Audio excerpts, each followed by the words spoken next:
My vacation turned into a 72-hour nightmare that almost got me arrested in 3 different countries. Last summer, I planned what was supposed to be a simple 10-day vacation to Europe. I'd saved up for months, booked everything through budget travel sites to stretch my money further, and was excited for my first solo international trip. I should have known something was wrong when I got my tickets for about half the price of every other booking site. The problem started before I even left home. 3 days before my departure, I got an email saying my outbound flight had been canceled due to operational issues. The rebooking put me on a flight that left 12 hours later than originally planned, which meant I'd miss my connecting flight in Amsterdam. I spent hours on hold with the airline trying to fix the connection, but they basically told me it wasn't their problem since I'd booked through a third-party site. The third-party site said it was the airline's responsibility. I was stuck in customer service hell before even leaving my house. Against my better judgment, I decided to take the rescheduled flight anyway and figure out the connection issue when I got to Amsterdam. The flight was delayed another 4 hours at the gate, so I didn't arrive in Amsterdam until late evening. My connection to Rome had obviously left hours earlier. Here's where things got really bad. The budget airline I'd booked with had a policy that if you miss a connecting flight, your entire ticket becomes void. Not just the missed segment, the entire remaining itinerary gets canceled. So now I was stranded in Amsterdam with no way to get to Rome and no way to get home either. The airline customer service desk was closed, and the third-party booking site I'd used apparently had no phone support after business hours. I was stuck in Amsterdam airport overnight with no hotel reservation, no ongoing flight, and rapidly depleting phone battery. I tried booking a new flight to Rome on my phone, but everything was either completely full or cost more than my entire original trip budget. The cheapest option was a flight the next evening with 2 stops that would get me to Rome 3 days behind schedule. By this point, I'd been awake for over 24 hours and was making terrible decisions. Instead of booking the expensive replacement flight, I decided to take a train to Rome. How hard could it be, right? Europe has great trains.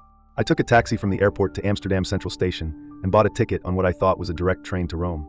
Turns out, there's no such thing as a direct train from Amsterdam to Rome. The route required multiple connections through Germany, Switzerland, and finally Italy. The first connection went fine, but somewhere in southern Germany, our train broke down. Not just delayed, completely broken down in the middle of nowhere. We sat on the tracks for 6 hours while they tried to fix it. Then eventually they brought buses to transport us to the next station. By the time I reached the Swiss border, I'd missed my connection and had to wait 8 hours for the next train. I was exhausted, hadn't showered in 2 days, and was running low on money because European train travel is expensive when you're buying tickets last minute. The Swiss train was delayed because of weather, and when we finally reached the Italian border, there was some kind of issue with passport control. They pulled me aside and started asking questions about why I was traveling by train instead of flying, why I looked so disheveled, and why I didn't have a hotel reservation in Rome. Apparently, showing up at an international border looking like you've been sleeping rough for days raises red flags. They searched my luggage, questioned me for 2 hours, and almost denied me entry to Italy.